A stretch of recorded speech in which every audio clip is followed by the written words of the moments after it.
What's up YouTube, this is Tubedigga.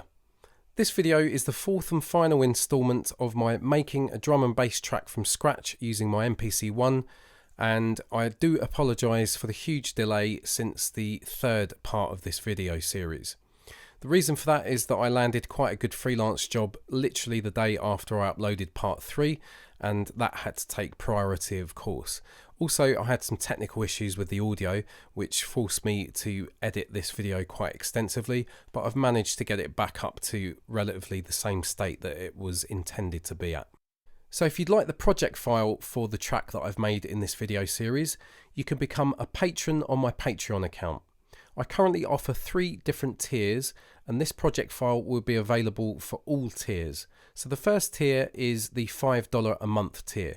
This is for people that just want to give me a bit of basic support and also get access to this project file and other project files and sample packs that I will upload from time to time. Now the better option is the $10 a month tier.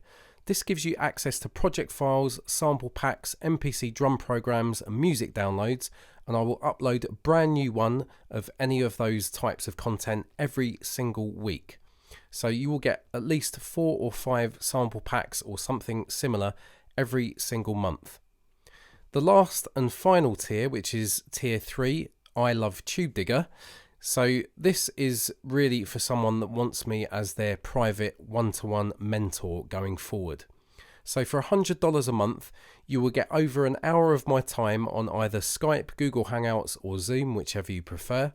You will also get a custom video made for you on a subject of your choice. This is subject to a couple of limitations, that being if you've got a particular piece of hardware or software, or there's an area of my knowledge which doesn't stretch to that, we might have to discuss a slightly different video that you want made. And of course this tier includes everything from tier 1 and tier 2, so you'll get access to all the sample packs as well. But this is for someone who really wants me as their mentor going forward and wants a custom video every single month made for them, and also an hour of my time on Skype, Google Hangouts or Zoom. So it's a really good deal. This is for someone who really wants to invest in my knowledge and get everything that I know about the MPC, other groove boxes, software, audio engineering, sound design and anything else pretty much. So that is it guys. If you want access to this, please sign up for my Patreon. Whether you're a $5, $10 or $100 a month patron, you will get access to this particular project file for this video series. So if you've been watching the previous videos 1, 2 and 3, then you will know that I've got up to a point now where the track is pretty much sequenced for the most part, but there's quite a few things to be done. But this video will be probably a little bit shorter than the others because I'm nearly at the point of completion of this track. However, like I've said several times before in the previous videos, this is quite a bit different from doing this on my own without the scrutiny of the camera and knowing that it's going to be seen by you guys. When I'm on my own in the privacy of my own studio, I don't have those kind of pressures and I can go in quite a bit deeper than I may do in this video. I have gone fairly deep, but I've tried to use quite a lot of the techniques and methods that I do use when I'm on my own. So it's not that much different. It's just that the outcome of this track might be slightly different just because of those different pressures that I'm under when making a video for you guys. So before I get into this video, once again, I want to thank all my current subscribers, anyone that's liked and shared my videos, anyone that follows and supports me on social media, and anyone that's been kind enough to donate to this channel. If you'd like to do that yourselves, there's a PayPal link in the description. You don't need a PayPal account, it's a paypal.me link, which means you can donate to this channel via different methods of payment like credit cards and Western Union, I believe, etc. But if not, no worries, I will not hold it against you, of course. If you want private lessons with myself, please contact me at tubedigga@gmail.com for more details. So let's get into this video. So I'm going to play the track back in its entirety. It's 256 bars long, which in drum and bass terms at 170 beats per minute, that makes this track somewhere in the region of 6 minutes long, or maybe just a bit over. So you'll notice there's a sound effect that comes in, which is a high frequency kind of bubbly sort of sound effect at the start of the sequence, which does repeat every 32 bars, I believe. And I'm not too sure which one it is. I think it's, let's just go to the sound effects track, which is on track 4. I think it's this first pad. Yeah, it's this sound effect. it's got a lot of high frequency content that is clashing with the break that I've also put a high pass filter on, and there's a lot of high frequency content that is making things distort a little bit. So I'm going to do something to this right now before I actually play the track back. So I'm going to go to the program editor and just check what's going on with the filter. And it's definitely because I've got loads of resonance on this. So I'm going to take that right down. Now that's probably going to make this sound effect a little bit less in your face, but I still think it will be worth using it just to have it there in the mix. And I might even take the filter type down to a high pass 2, which is a little bit less strident. And if you've heard me use that word before in audio terms, if you're not aware of it, it just means a little bit less harsh. So I'm going to play the track back. I've just made that small change there. Hopefully you won't hear a high frequency clash, which you may have heard before in the previous videos. The other thing that I would like to do with this track, once I've played it once through for you guys, for reference, is I want to take the bass line out a good 32 bars, maybe even more, before the end of the track. So this is another decision that I have to make when making drum and bass and jungle, and this is something when I'm considering DJs who are mixing it. If you think about a DJ in a mix, bringing in a new track that might have bass in it, you don't want those bass lines to clash, and you want a good amount of lead out time for that track to be mixed with. Now, quite a lot of DJs will just do a low cut with a filter or an EQ on their mixer if they want to take out the low frequencies of the current track so it doesn't clash with the track that they're going to mix in. But I always like to actually remove it destructively or permanently from a good portion towards the end of the track. So I'm probably going to do 32 bars. It might end up at 48 bars. It might even end up at full 64 bars where I take the bass out, or at least take some of it out so it lessens the bass. There's definitely things that I may not do that I would do if I wasn't making this video. So this track could well be developed further off camera. So I hope you enjoy this track. I'm going to play it all the way through. So as I said, it's going to be about 6 minutes, maybe just over. And then I'll start digging into it a bit more so I can eventually get this thing finished for this little video series.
so that's it in its entirety, and you probably saw me go into the SFX track and delete around, I think it was about 32 bars of the sound effects, and I just wanted the drums and the bass to kind of be the sort of only elements really in there.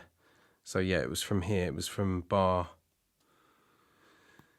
so 161 basically. I left these first few sound effects, which is the stab and a couple of these random effects here, I can't remember which ones they are, and I cut them all the way out up to nearly bar 193, which is 32 bars. I just left in a couple towards the end to lead us back into the stabs, which are these yellow notes here. They're yellow because of the velocity. They're right down because I actually took off the velocity to amplitude parameter in the program editor, which controls the pad pressure and how loud these are. That's why they're playing at full volume, but they look yellow because the velocity is all the way at the bottom there. You might just see those tiny little yellow dots there to show that there's actually notes. But that's another matter. Basically, yeah, so again, I also went to the bass track, so I managed to cut out some of these before the end, but I didn't manage to get the ones from this other track out. So I think for DJs wanting to mix this, let me see, so it's 256, yeah, so from 225 to 256, so I'm going to cut these out. Now it might be a little bit too sparse, but let me, or I could just erase those actually. So I'm going to use the erase from 225 and it's all the way up to bar 257. So let's cut that out. Now, there were some other things that I wanted to do. The break, it feels to me like it needs a little bit of a high frequency boost, which might clash with some of the sound effects, which I've already got a few little issues with high frequencies clashing. The one that I did modify just at the start of this video, which is pad 1, that worked, but then there was a little clash with that and something else a bit later on, and I think it's something to do with the length of this. You might have noticed that this sound effect, if you've really been paying attention, which obviously I don't expect you to do, and I'm right, I can see now, it's because the release time is at 127, and this is a looping pad. You can see that it's set to note on, and it's set to pad loop, or a ping pong loop, and it's also quite a long sample as well. But I think what's happening is it's trailing off for so long that when another sound effect comes in that has similar high frequencies, it's just clashing with it basically. So if I bring this down to about 104, although that's quite long, it does have quite a big significant difference in how long it lasts between that and the full value of 127. Let's just undo that. So 104 should be all right, and hopefully the length of that will clean things up somewhat. I'm just trying to think on the fly whilst making this what else I can do to this. There's plenty that can be done. Now I'm thinking there's some issues around bar 81 where the break comes back in after the first breakdown, where I could put a string sound. Maybe that's a little bit too early, but there's definitely something between there and where the think break comes in, where it doesn't really do much else. So I definitely need to either put some additional element in there or do something to kind of lead it up to the think break that comes in at bar 129, I believe. So it's everything from 81 up to 129, which does need some attention. But there's definitely some decisions that need to be made to switch this track up. So I'm going to play the track pretty much from bar 81 or just before, and just see if I can get some ideas of what to do or where to take this track from here.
Okay, so I did that on the fly, as you could see. So I've cut out the break, and this is our second break, which is a duplicate of the break that's on track 1, but I've added the think break and used simultaneous play for the original break on this to trigger that.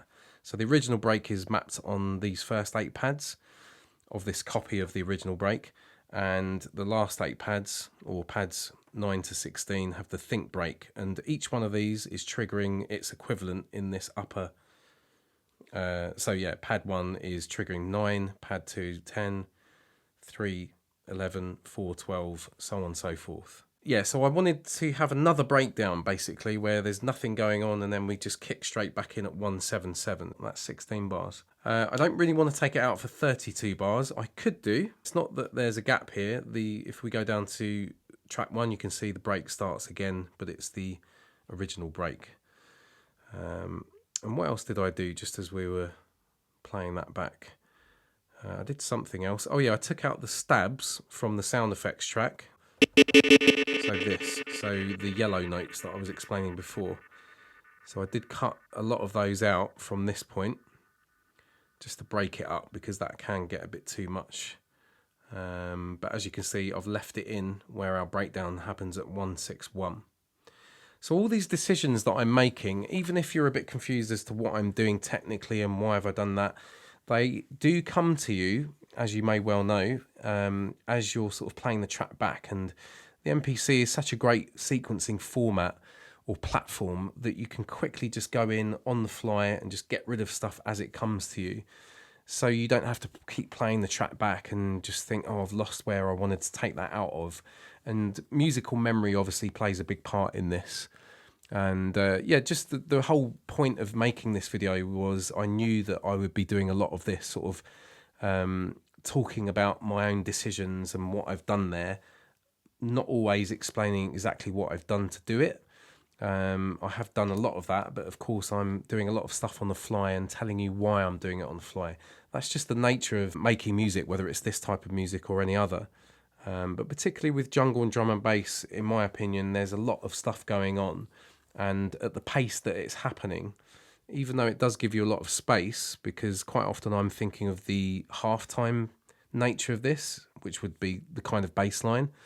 The breaks are just there to give it the energy, but there's always the aspect of the 85 beats per minute half-time tempo, which you would have if you obviously half 170, which a lot of hip-hop is at.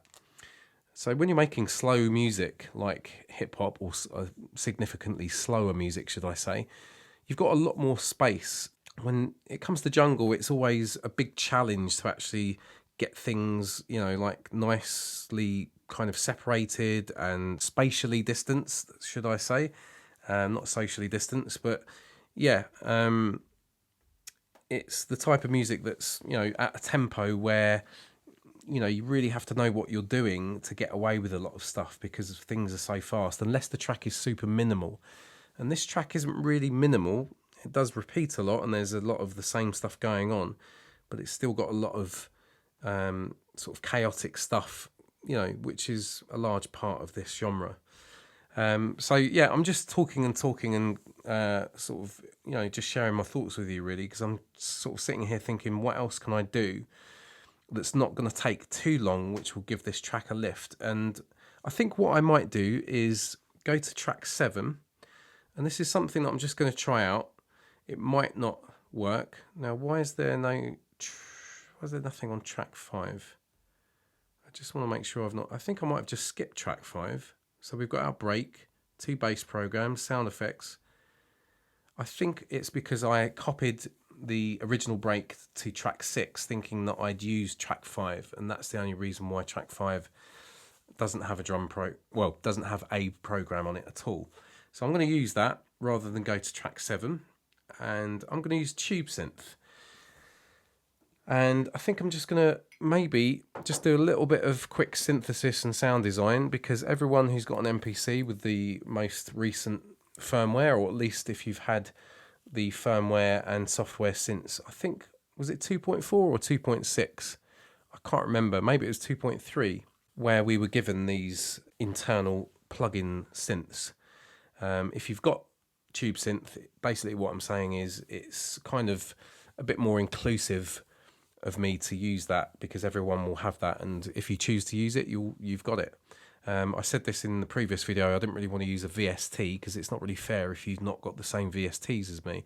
And I don't have an awful lot, to be honest, but I do have Serum, which you might have heard of, and that's an amazingly powerful wavetable synthesizer with tons of features. But if I start using that, you guys are going to be like, well, how can I do that? I haven't got it if you don't have it. So let's try and create a string sound with Tube Synth. Now, unfortunately, Tube Synth only has a low pass filter. So you can see this is the filter here. Now, obviously, we can put an effect on this, an insert effect of a high pass filter, but it's probably not such a big problem because I do want a high pitched string which won't have as much low frequency content as a low pitched string or drone or pad sound would. But I'm going to try it anyway. Let's go to the oscillator. I can stick with the default sawtooth wave here, but I'm not going to. What I'm going to do is go to the presets and actually double tap on there, go down to the bottom, go to user, and I've created an initialized program where all the parameters should be set to, you know, pretty much just a basic waveform. So I need to go up to Pad Bank D because I'm in a chromatic or harmonic program type. And in these type of programs, which would be key group programs or MIDI programs, or indeed any plugins, VSTs, etc., Pad 13 is your middle C if you didn't already know. So what I could do is go up to Pad Bank E. And maybe let's get the note first. So let's go to Pad Bank F. I think that note will work. If I engage the quad, that will give this some kind of spatial effect, which kind of gives the kind of movement of a string. If we go to the envelope, we just want to increase the attack time so it fades in a bit more slowly, and the release time so it fades out slowly. Now I could use the pad performance mode, I might try that, but let's just try a simple one note string. And I'm going to try and bring that in from bar 97. It might be a little bit too soon, but I do want something to fill that space. And again, I'm just trying this out. It might not end up in the track, and I also, like I said before, I might not even finish this track in this video. But I wanted to make a conclusive video, which this is, just to kind of wrap it up. I don't really want to leave the track so open-ended that you guys go, well, I've watched this entire series and you didn't even finish the track. But it might be just the case that I've done everything I can on camera, and then I might do an additional video where I just play this track back in its entirety and then maybe do a bit more explaining of how I got it to that stage. But please don't judge me, don't get funny if I don't finish this track in this video, but it is up to quite a good point in terms of completion. So let's just try this string. I'm going to bring this actually back to the breakdown at bar 65 and then start introducing this string at bar 97, which is 32 bars later.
Okay, so it's really quiet. So you probably saw that I went to the track mixer and turned it down. So I do need to bring that up a bit. Not too much because I don't want it to be too domineering. But I'm going to use these two notes here. And before I do that, let's go back to the program editor. I'm going to increase the attack time a bit because it's still not as slow as I want it. And I might use some of the effects in here as well. It's got quite a decent reverb, or a very good reverb in my opinion, Tube Synth, because you can increase the time of the reverb to, a ridiculous, well, plus infinity. So although it's not infinity, it won't last forever like a freeze reverb would. It's very long and it does give a really nice ethereal quality. And I'm also going to add a bit more of the mix in there, not too much, but I think 32% will do. I might even put a mother ducker on this and duck it with the drums maybe, or the bass. I'm not too sure at this moment, but I'm just going to try it as it is at the moment, just with a bit more of reverb, or some reverb. I don't think I'm going to do anything to the oscillators, but I can obviously automate the shape. That might be quite nice for an effect, but I'm just going to keep it simple for the moment. And I didn't mind it coming in where I said I'd bring it in at 97. So let's record that into the sequence. I'm going to start it from just before bar 81. And we're in pad bank F, and it's going to be these two notes here. I can't actually see what they are, but it's fine. Okay.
Okay, so that worked okay. So it's not the be-all and end-all. It's not the greatest thing I've ever done. But I'm not going to develop the track far too much past this point, because of time restrictions that I've got in other things that I'm doing. But I have covered so much ground, I think, or at least I hope, in these 4 videos. I'm not going to end the video right now, but I'm just warning you that I'm not going to do too much to this. Now, I could get some vocal samples, which I may well do off camera before I actually present this track, if I choose to do so sometime in the next few weeks or a couple of weeks maybe. It depends how things go with everything else that I've got going on at the moment, which is quite a bit. But I'm happy with, for the most part, how this has come together. I'm getting loads of text messages, so I've had to crop this video. I forgot to switch off the... I don't know if anyone's got an iPhone out there and they know that if you put airplane mode on, you don't receive any text or calls or anything, but I forgot to switch it off for this video. I might have to overlay something to mask them. So I'm quite happy with this track in the sense that it was made in front of you guys, shows you a lot of the techniques. I really do hope you've enjoyed it, and I hope you actually like the track. If you don't like the track, I apologise, but there you go. Music, it's one of the most subjective things in life. It's not going to be everyone's cup of tea. If you do like it, I might upload this in the coming weeks as a download. It's certainly not finished or in a state where I'm happy to do that and share it at the moment, but it really does give you guys a good idea, I hope, of how I go about putting things together. And it's kind of simple in a way.